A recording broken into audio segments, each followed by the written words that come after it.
जय हिंद, राम राम. तुमचं फौजी पाणी यूट्यूब चॅनलवरती सहर्ष स्वागत आहे. तुम्ही चॅनलला नवीन असाल तर चॅनलला सबस्क्राईब करा. या ठिकाणी आपण बघू शकता, आपण जो छकडा आहे मोठावाला त्याचं जुगाड केलेला आहे. तर आपण सिंगल आपला अजून काही बारूदवरती आलेला नाही, पण उद्या 100% तो घरी येईल.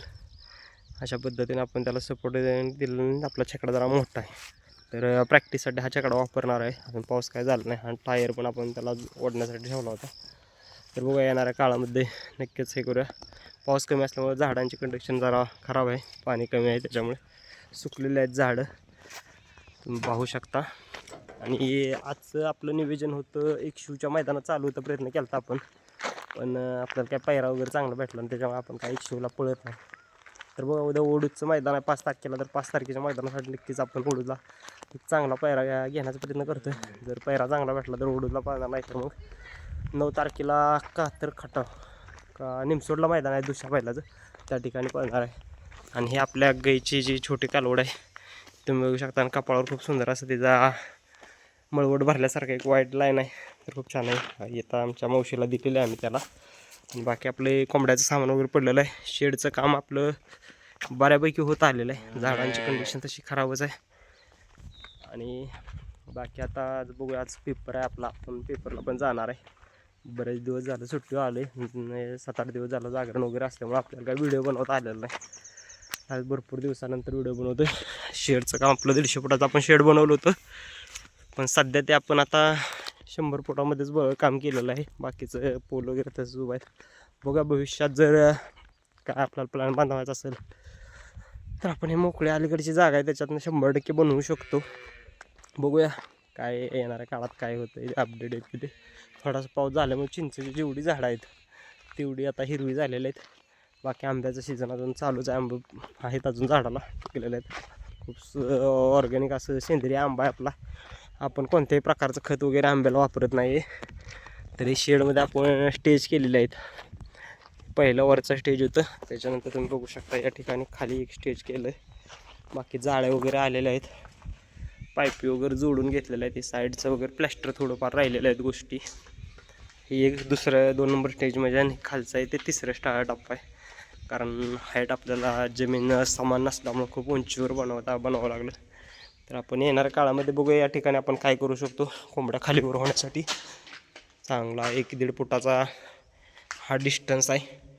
इथून वर 1 फूट होता आणि तिथून पुढं 1.5-2 फुटा डिस्टन्स होता, त्याच्यामुळे आपण 2 स्टेजमध्येच काम केलेलं आहे. तर आपलं शेड आहे टोटल 100-126 आहे, असं 13 आहे का काहीतरी आहे, 30 असेल कदाचित. तर आपल्या शेडचं काम झालेलंच आहे पूर्ण, फक्त जाळं लावायचं आणि प्लास्टर करायचं, त्याच्यानंतर आपलं शेड पूर्ण होईल. पाण्याच्या टाकीसाठी आपण स्टँड पण बनवलेलं आहे. आणि हे झाडं वगैरे, चेरीच्या झाडाचा खूप फायदा होतो, तर आपण लावलेले आहेत कड्याने चेरीची वगैरे झाडं. आणि पाणी कमी असतं. आपली जुनी फाटे तुम्हाला या ठिकाणी दिसत असेल, ही आपली आता बारूद आल्यानंतर इथंच आपल्याला वाटतं त्याचं शिंगल झोपून त्याला इथंच प्रॅक्टिस करावं लागेल, किंवा टायर वगैरे इथंच ओढावं लागेल. तर बघूया उद्यापासून काय नियोजन आहे, काय आहे. उद्या आज नाही आला तर उद्या, आज तर येणार नाही, उद्या 100% ओढीच्या मैदानाला जाईल. कोणता पण पायरा भेटला तर तो ओढीच्या मैदानात उद्या पळणार, म्हणजे का तर पळणार 100%, काही पण झाला तरी चालेल. उद्याच्याला त्याला घरी आणायचं संध्याकाळी, उद्या घरी येईल तो. माझा पेपर संपला उद्या की मी लगेच मैदानात जॉईन होईल, आणि तुम्हाला मैदानाच्या आपल्या शॉर्ट व्हिडिओमध्ये अपडेट समजेलच काय आहे ते. शेडचं हे जे आहे डिस्टन्स, ते एक भांडं ही पाण्याची पाईपलाईन आहे, हे खाद्याचं भांडं, हे पाणी, एकाडे एक असं ह्याचं स्ट्रक्चर असतं, एक पाणी एक खाद्य, ह्या पद्धतीनं असतं बांधलेलं असतात. सर्वसाधारण 1.5-2 फुटाच्या डिस्टन्सवर भांडं लावलेलं असतं.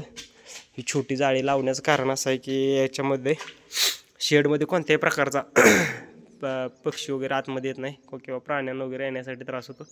कारण छोटे छोटे पक्षी आतमध्ये येतात, चिमण्या वगैरे, त्याच्यामुळे काय होतं ते ह्याच्यावरती विष्ठा करतात भांड्यांवरती वगैरे, त्याच्यामुळे कोंबड्यांना रोग होण्याचा प्रादुर्भाव असतो.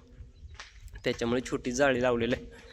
आणि साईडनं आपण मोठी जाळी बाहेरनं गेट करणार, ती साईडनं मोठी अशा पद्धतीने जाळी लावणार आहोत.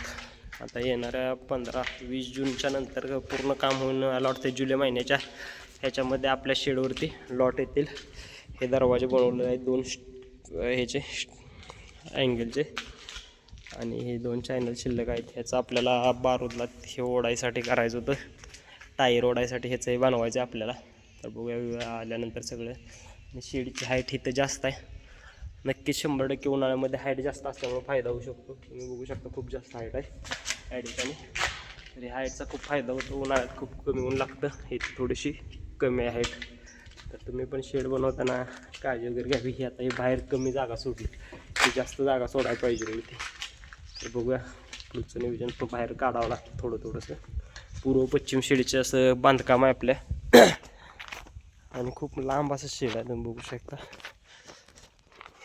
तर इथपर्यंतच घेतलेलं आहे, तर चांगलीच गोष्ट आहे. कमीच घेतलं आहे त्याच्यामुळे फायदाच आहे. आणि बाकी आता तुमची कोणाकडे चांगला बैल असेल पळणारा तर त्यांनी आम्हाला सांगावं, आपण नक्की पैरा करूया. कारण आपल्याला भरपूर दिवस झाला गट वगैरे पास झाला, आपण आपला बैल पळत असून पण पैऱ्यावर आपण अंधारात आहे. नक्कीच येणाऱ्या काळामध्ये आपलं नाव रोशन करेल बारूद, अशी त्याच्याकडून अपेक्षा ठेवूया. धन्यवाद, थँक्यू. व्हिडिओला लाईक करा, चॅनल सबस्क्राईब करा. धन्यवाद.